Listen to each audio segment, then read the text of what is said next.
સ્થાનિક સ્વરાજની ચૂંટણીના ગુજરાતમાં હવે પડઘા પડી રહ્યા છે। ત્યાં હવે ભાજપની ચિંતામાં વધારો કરતી ઘટના સામે આવી છે, જેના પડઘા હવે ગાંધીનગરમાં પણ પડી શકે તેની કોઈ નવાઈ નથી। શું ને સમગ્ર મામલો તેના વિશે વિગતે ચર્ચા કરીશું। નમસ્કાર, હું છું પ્રથમ મોદી, આપ જોઈ રહ્યા છો નિર્ભય ન્યૂઝ। ગીર સોમનાથમાં જે નેતાઓ વર્ષો સુધી ભાજપનો ગઢ સાચવ્યો અને જેમણે પક્ષ અને પાયાની મજબૂત કર્યો, એવા દિગ્ગજ ચહેરાઓ હવે કોંગ્રેસ સાથે જોડાયા છે। ઘટનાની જો વિગતે વાત કરવામાં આવે તો કોડીનારના સિંધાજ ગામે એક એવી બેઠક યોજાઈ જેણે ભાજપના સ્થાનિક સંગઠનમાં હવે ફફડાટ લાવી દીધો છે। પૂર્વ સંસદીય સચિવ અને વિસ્તારના નેતા જેઠાભાઈ સોલંકીએ જાહેરમાં હવે કોંગ્રેસને સમર્થન આપી દીધું છે। મંચ પરથી જેઠાભાઈએ હુંકાર કર્યો કે હવે કોંગ્રેસને વિજય બનાવવા માટે એડી ચોટીનું જોર લગાવી દેવાનું છે। એ ભાજપની ચિંતામાં વધારો કરનાર છે, પણ વાત અહીંયા પૂરી એ નથી થતી, કેમ કે આ તો શરૂઆત છે। જેઠાભાઈની સાથે સાથે ભાજપના સક્રિય નેતા અને હાલના તાલુકા પંચાયતના સદસ્ય સુનિલ રાઠોડ પણ હવે ભાજપના છેડા ફાડી હવે કોંગ્રેસમાં જોડાયા છે। સુનિલભાઈ જેઓ અગાઉ કારોબારી ચેરમેન જેઓ મહત્વની જવાબદારી સંભાળી ચૂક્યા છે, તેઓ પોતાના સમર્થક ગ્રુપ સાથે હવે કોંગ્રેસમાં જોડાયા છે। આજે બેઠક હતી, ક્યાં ગામે બેઠક હતી, શું હેતુ હતી? કોડીનાર તાલુકાના સિંધાજ ગામે સુનિલભાઈના ઘરે બેઠક રાખવામાં આવેલી। સુનિલભાઈ જે છે એ ભાજપની સાથે સંકળાયેલા હતા। એમનું આખું ગ્રુપ જે છે એ સંપૂર્ણપણે વર્ષોથી ભાજપની સાથે સંકળાયેલા હતા અને સિટિંગ તાલુકા પંચાયતના સભ્ય તરીકે એ ફરજ બજાવે છે। કારોબારીના ચેરમેન તરીકે પણ એમણે ફરજ બજાવી ચૂક્યા છે।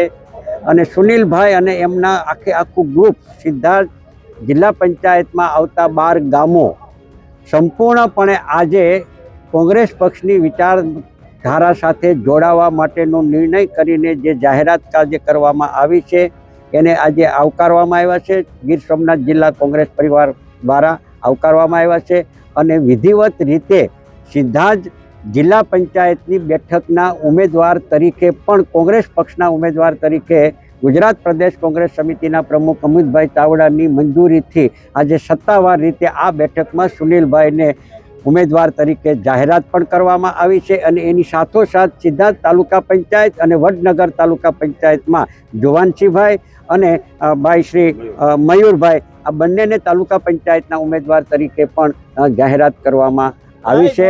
અને બીજી સમગ્ર સૌરાષ્ટ્રમાં અને ખાસ કરીને કોડીનારના પૂર્વ ધારાસભ્ય અને ગુજરાત સરકારના સંસદીય મંત્રી તરીકે જેમણે સેવાઓ આપી છે અને જે પાયામાંથી જમીનથી વર્ષોથી પોતાની જાહેર જીવનની કારકિર્દી જિલ્લા પંચાયત અમરેલીમાં કોંગ્રેસના જિલ્લા પંચાયતના સભ્ય તરીકે જાહેર જીવનની શરૂઆત કરી હતી એવા જેઠાભાઈ સોલંકી પણ આજે આ બેઠકની અંદર ઉપસ્થિત હતા અને એમણે પણ આ સ્થાનિક સ્વરાજની ચૂંટણીઓની અંદર સમગ્ર કોડીનાર તાલુકામાં આવતી જિલ્લા પંચાયતની બેઠકો અને તાલુકા પંચાયતની બેઠકોની અંદર કોંગ્રેસના ઉમેદવારોને સમર્થન આપવા માટેની જેઠાભાઈ સોલંકીએ પણ જાહેરાત આજે કરવામાં આવી છે। જેઠાભાઈ સોલંકીએ આજે કોંગ્રેસની આ બેઠકની અંદર સુનિલભાઈના નેતૃત્વની અંદર જેઠાભાઈએ પણ કીધું છે કે જે સુનિલભાઈ જ્યાં જે નિર્ણય કરે એ નિર્ણયની સાથે હું છું। સુનિલભાઈએ નિર્ણય કર્યો છે કોંગ્રેસની વિચારધારા સાથે જોડાવાનો। જેઠાભાઈએ એમને સંપૂર્ણપણે સમર્થન આપ્યું છે। આવનારા દિવસોની અંદર પણ એ રણનીતિ નક્કી કરીને પાર્ટી હાઈકમાન્ડની સાથે નિર્ણય કરીને આવનારા દિવસોમાં વિધિવત રીતે કોંગ્રેસ પક્ષમાં જોડાવા માટેનું જાહેરાત કરવામાં આવશે। હાલ પૂરતી અત્યારે સ્થાનિક સ્વરાજની ચૂંટણીની અંદર જિલ્લા પંચાયતની 5 બેઠકો અને તાલુકા પંચાયતની બેઠકોમાં કોંગ્રેસ પક્ષના ઉમેદવારોને જીતાડવા માટે જેઠાભાઈ સોલંકીએ સંપૂર્ણપણે સમર્થન આપ્યું છે।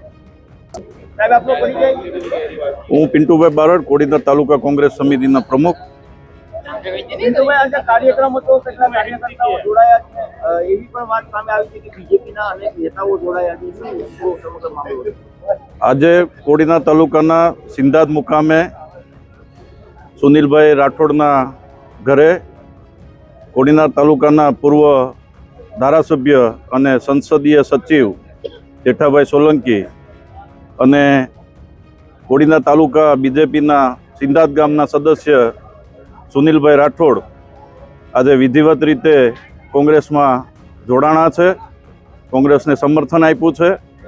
આવનારા દિવસોમાં આ જે તાલુકા પંચાયત અને જિલ્લા પંચાયતની સ્થાનિક સ્વરાજની જે ચૂંટણી આવી છે એમાં હાલ પૂરતું કોંગ્રેસ પાર્ટીના સમર્થનમાં આવ્યા છે અને આગામી દિવસોમાં વિધિવત રીતે કોંગ્રેસમાં જોડાશે.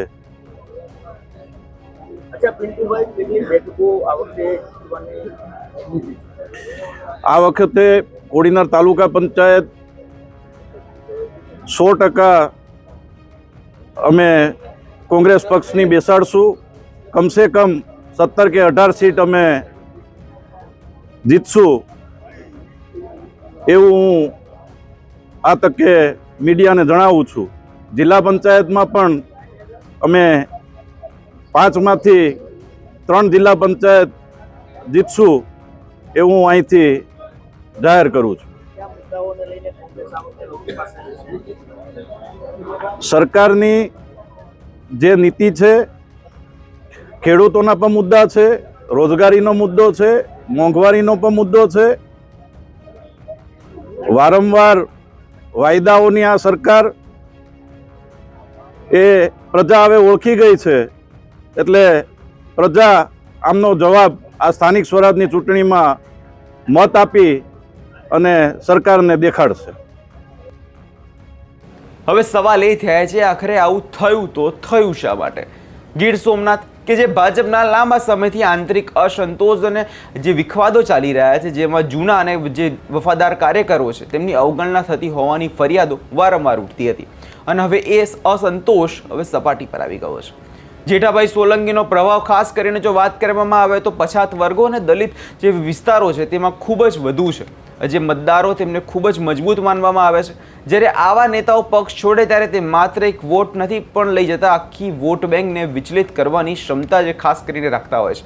કોડીનાર તાલુકામાં ભાજપ માટે જે સુરક્ષિત બેઠકો મનાતી હતી ત્યાં હવે કોંગ્રેસ નવા જોશ સાથે એન્ટ્રી હવે જોવા જઈએ તો કરી લીધી છે.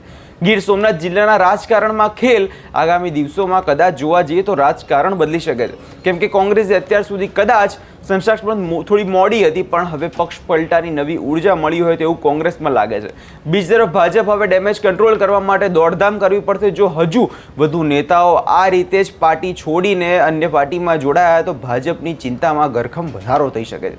ગીર સોમનાથમાં અત્યારે સત્તાનું સંતુલન જે છે બગડી રહ્યું હોય તેવું લાગે છે અને શું ભાજપ પોતાના બાકી સંગઠનને વિખેરતું બચાવી શકશે કે પછી આ કોંગ્રેસ તકનો લાભ લઈ ભાજપના ગઢમાં મોટું ગાબડું પાડવામાં હજુ પણ સફળ રહેશે? આ વિષયમાં તમારો શું અભિપ્રાય છે અમને કમેન્ટ કરી ચોક્કસથી જણાવજો અને અમારી ચેનલ નિર્ભય ન્યૂઝને લાઇક, શેર અને સબસ્ક્રાઇબ કરવાનું ભૂલશો નહીં.